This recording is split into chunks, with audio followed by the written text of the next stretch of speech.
Nothing worse than when you see a teammate drive over the back corner big boost and then hoover up all the small pads as well when you're rotating in behind them with nothing, hoping that they leave at least the small ones for you. Well, that's what going out and fighting for the mid boost does. It leaves up those back corners. Oh, again? Don't tell me they've done it again. You've got to be joking me, G1.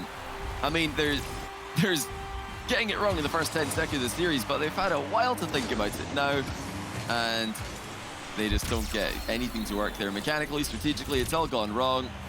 Karmine Corp, they don't even have to try right now. They're just getting gifts. Christmas come early. I mean, the kickoffs won KC the first game. Now that might be the same case here in game number 4. Get started, although G1 putting the pressure back on. There's a world where you could argue that G1 have had the better of the midfield game in 2 of these 3 games that we have played. The thing that stands out, though, is just how dominant KC were in that game 2. Yeah. And field to Mark, what a hit! And probably hit the crossbar anyway, but itachi making sure. You know, KC, they just look a little bit more comfortable when they're boost starved. They are being on the receiving end of some good G1 pressure here, but they don't look like they're panicking. You know, even when you're seeing multiple players jump in the same area for the ball, they're not landing out of position, so they're able to get back into relevant plays pretty quickly. The only real bad double commits you get these days in defense are when defenders are flying out of the net at the same time at different angles and both landing somewhere in the midfield. You know, as long as you're just like jumping across the box, jumping across the goal line, and then landing and being ready to do it again, it doesn't really matter if you're double committing, so you're both back in the play for the next touch anyway. So, you know, great positioning here from Karmine Corp to just survive at times here and give time for that back corner boost to respawn. That's a fantastic save as well. Tomic looking at air dribble over to Exotic the last second. Exotic showing that he is not just a passenger on this team. He is an important third. Vatira going solo, backboard play to himself, marked by 8 with a massive pinch clear off his own crossbar. Vatira is the one that everybody challenges in that position, as that's awkward. And now it's the retreat back for G1. Just you've seen Vatira hit those plays so often that you're almost guaranteeing it whenever you see him put the ball there, so you need to get over to him. Exotic with his own chance goes over the top of one, stealing reset. But his first touch to get past the first player ended up being a bit too strong. Is there anybody left here? Dorito low boost. Ended up having just about enough to get rid of that ball. Now the counterattack from G1 would have wanted a little bit more on that hit, as G1 very prioritized on taking those boosts away. You know, but you mentioned at the end of the last game that, you know, G1 were running out to that mid boost effectively. Vatira right there did the same thing. His corner boost got stolen, but he has trust in his teammates behind him. Just goes for the mid one. Well, they're maybe going to need a little bit less trust in that touch though. Dorito gets an open net. That was a pretty risky 50-50. Vatira goes for the big win there. I think he's just played into the world's most obvious dunk, if I'm honest with you. I mean, I don't know why he didn't see that one coming. That's so unconventional for Karmine Corp to be the team getting dunked on like this. And you're looking at the other player from G1. There's no reason not to jump at that one. You've got the backboard just behind you. The recovery is easy. If anything, it might actually be quicker to recover like that because you're just going to maintain the momentum and keep moving on your way back. So it didn't even feel like it was much of a difficult read for Vatira. 1-1. The last time G1 were in this position, they ended up losing it from there. And that kickoff goal still come back to haunt them.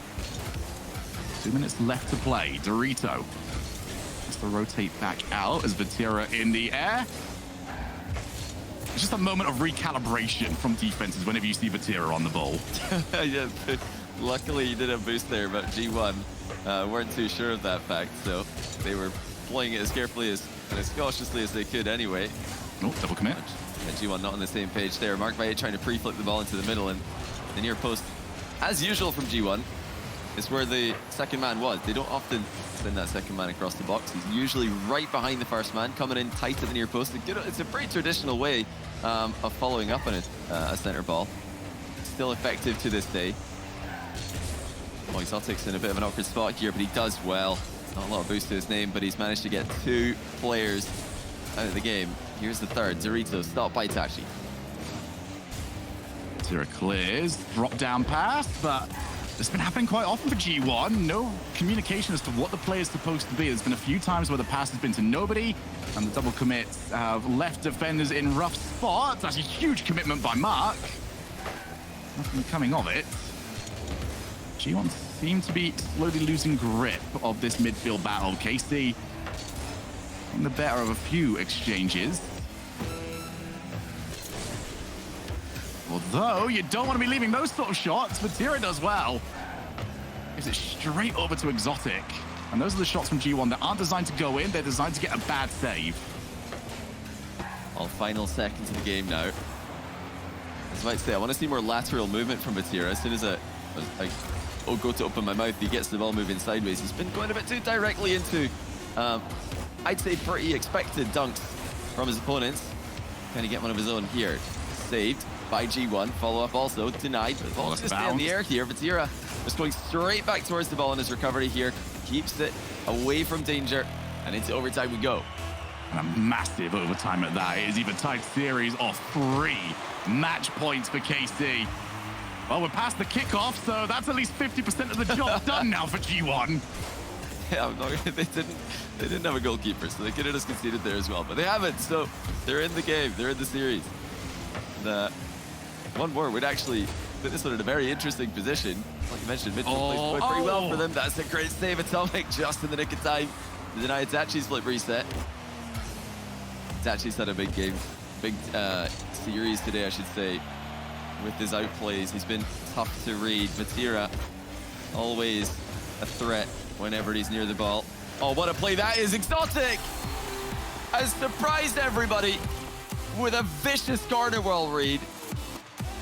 And it didn't go directly in, but it was all but easy for Itachi to score when Exotic puts the ball in a spot like that. What a shot. Turned pass from Exotic there.